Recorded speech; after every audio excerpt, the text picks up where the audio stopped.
India गठबंधन में घिर गए हैं राहुल गांधी, क्या चक्रव्यूह को तोड़ पाएंगे? हरियाणा में हार के बाद कांग्रेस और राहुल गांधी इंडिया गठबंधन के दलों के टारगेट पर आ गए हैं। इन दलों का आरोप है कि कांग्रेस के अड़ियल रवैये के चलते हरियाणा में कोई गठबंधन नहीं हो सका। कांग्रेस पर लग रहे इस तरह के आरोपों में आखिरकार कितनी सच्चाई है, आइए समझते हैं। नमस्कार, आप देख रहे हैं न्यूज कॉल 24। देश दुनिया की हर छोटी बड़ी खबर सीधे आपके स्क्रीन पर। हमारी जिम्मेदारी सिर्फ खबरें देना नहीं है, बल्कि आपको सच का दर्पण दिखाना है। आपको सही जानकारी मिले, हर खबर की गहरी समझ बढ़े, यानी हर खबर के पीछे के असली मायने क्या हो सकते हैं, हम बताने का प्रयास करते हैं। आपका एक छोटा सा कदम हमारी पत्रकारिता, हमारे चैनल के लिए बहुत बड़ा फर्क ला सकता है। हमें सपोर्ट जरूर करें। आपका एक लाइक, सब्सक्राइब के साथ नोटिफिकेशन को ऑन करना हमारे हौसले को बढ़ाता है। न्यूज कॉल 24 परिवार का हिस्सा बने।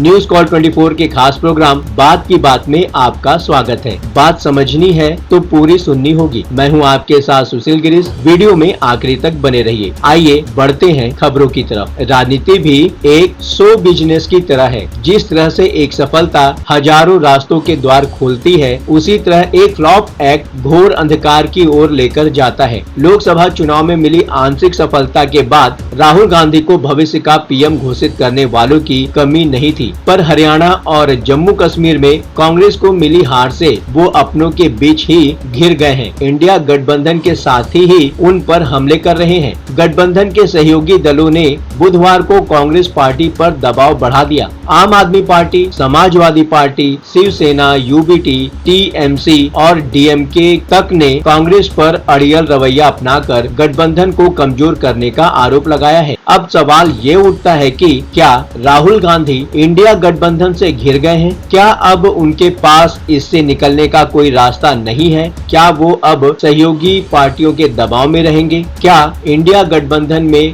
कांग्रेस की मोनोपोली कम होगी? क्या सहयोगी पार्टियां कांग्रेस से अधिक कुर्बानी की मांग करेंगी? आज की दुनिया में गलत जानकारी और अफवाहें हर जगह फैल रही हैं, लेकिन न्यूज कॉल 24 पर हम आपको वही देंगे जो सच्चाई और जरूरी खबर है। न्यूज कॉल 24 को सब्सक्राइब करें, नोटिफिकेशन को ऑन करें। सच के साथ सच को समझने के लिए आगे वीडियो को देखते रहिए। हरियाणा में गलती राहुल गांधी की थी या फिर आम आदमी पार्टी की? हरियाणा विधानसभा चुनाव में कांग्रेस और भाजपा दोनों को लगभग बराबर वोट मिले हैं। भाजपा ने 39.94% वोट शेयर हासिल किया, जबकि कांग्रेस सीपीएम के साथ 39.34% वोट हासिल किया, जबकि आप ने लगभग 1.8% वोट शेयर दर्ज किया है। हरियाणा में कई ऐसी सीटें हैं जहां कांग्रेस कैंडिडेट को आम आदमी पार्टी के वोटों के चलते हारना पड़ा है। राहुल गांधी इस बात को जानते थे। एक पार्टी के नेता के हैसियत से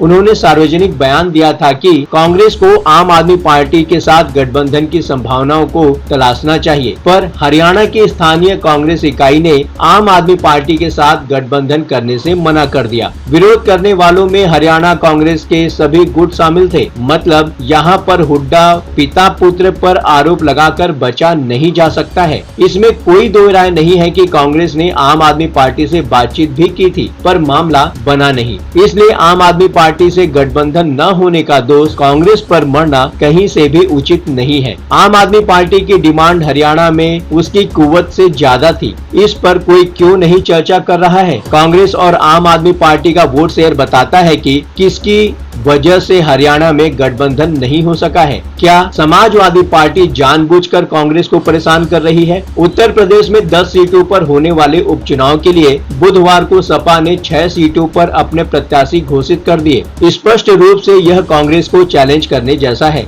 जब उत्तर प्रदेश में कांग्रेस के साथ गठबंधन में लोकसभा चुनाव लड़ा गया था, तो सपा को थोड़ा इंतजार करना चाहिए। वो भी हरियाणा में जिस दिन इतना बड़ा सेटबैक मिला, उस दिन पार्टी प्रत्याशियों की घोषणा करना सिवाय कांग्रेस को नीचा दिखाने के और कुछ नहीं हो सकता। अभी उपचुनाव की तारीखों की घोषणा भी नहीं हुई है, इतनी भी क्या जल्दी थी? क्या यह कांग्रेस को ब्लैकमेल करने की नियत से नहीं किया गया होगा? करहल, सीसामऊ, फूलपुर, मिल्कीपुर, कटेहरी और मंझवा सीटों पर प्रत्याशी घोषित करके संकेत दिया कि राज्य में कांग्रेस पार्टी की सौदेबाजी की शक्ति कमजोर हो गई है, क्योंकि मंझवा सीट पर कांग्रेस की नजर थी। कांग्रेस पश्चिमी यूपी में मीरापुर और पूर्वी यूपी में फूलपुर से भी चुनाव लड़ना चाहती है। सपा के राष्ट्रीय प्रवक्ता अशोक यादव ने हालांकि कहा कि प्रत्याशियों की घोषणा इसलिए की गई ताकि उन्हें चुनाव की तैयारी के लिए समय मिल सके। उन्होंने कहा, हम कांग्रेस को समायोजित करने की कोशिश करेंगे। मतलब कांग्रेस जैसी देश की दूसरे नंबर की पार्टी को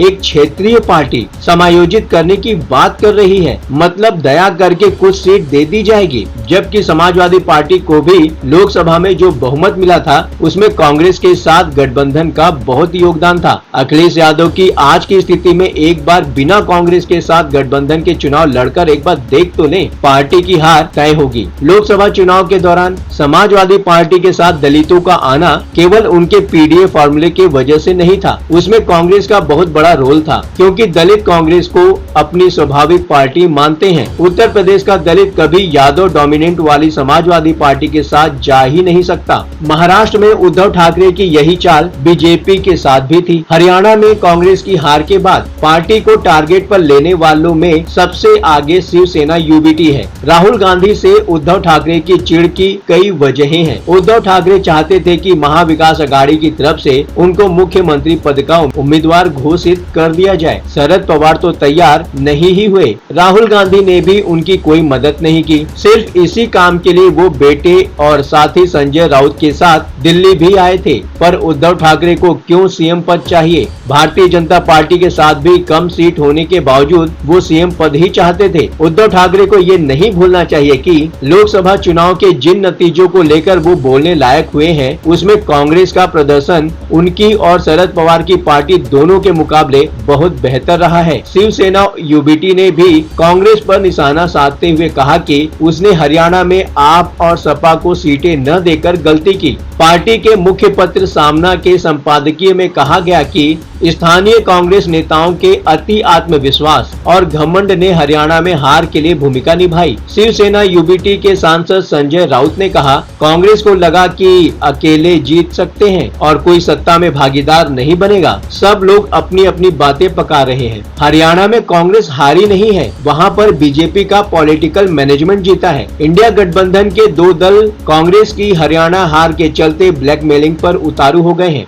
उन्हें समझना होगा कि वो गलती कर रहे हैं। कांग्रेस की हार के पीछे उसकी लोकप्रियता में गिरावट नहीं है। कांग्रेस को मिले वोट शेयर बताते हैं कि पार्टी पर लोगों का भरोसा बढ़ा है। कांग्रेस का आधार बहुत बड़ा है। देश की आजादी से पहले से मौजूद पार्टी लोगों के डीएनए में भी शामिल हो चुकी है। जब लोग बीजेपी से नाराज होंगे तो सबसे पहले कांग्रेस का ही दामन थामेंगे। उत्तर प्रदेश हो या दिल्ली, महाराष्ट्र हो या बंगाल, कांग्रेस का आधार सबसे बड़ा है। बीजेपी अपने पॉलिटिकल मैनेजमेंट से जैसे हरियाणा जीत ली, उसी तरह इंडिया गठबंधन में फूट भी करा सकती है। लेकिन लोगों को चाहिए कि हमारा ही बोलबाला हो, और इस हमारे बोलबाले के चक्कर में वो सही से विश्लेषण करना भूल जाते हैं। अपनी पार्टी की वर्तमान स्थिति को परखना भूल जाते हैं। अब कांग्रेस को भी समझना होगा कि इंडिया गठबंधन करे या अकेले लड़े, बातों ही बातों में मुद्दे की बात हो जाती है। ये प्लेटफॉर्म है जनता का, आपका, आपकी आवाज उठाने का। अब आपकी बात नहीं रहेगी अनसुनी। आपकी सलाह, आपकी राय हमारे लिए मायने रखती है। खुलकर अपनी बात रखें, कमेंट करें और अपनी प्रतिक्रिया अवश्य दें। अभी तक आपने इस चैनल को सब्सक्राइब नहीं किया है तो अभी सब्सक्राइब करें, नोटिफिकेशन को ऑन करें। आज के लिए बस इतना ही। लगातार खबरों के लिए बने रहिए न्यूज़ कॉल 24 के साथ।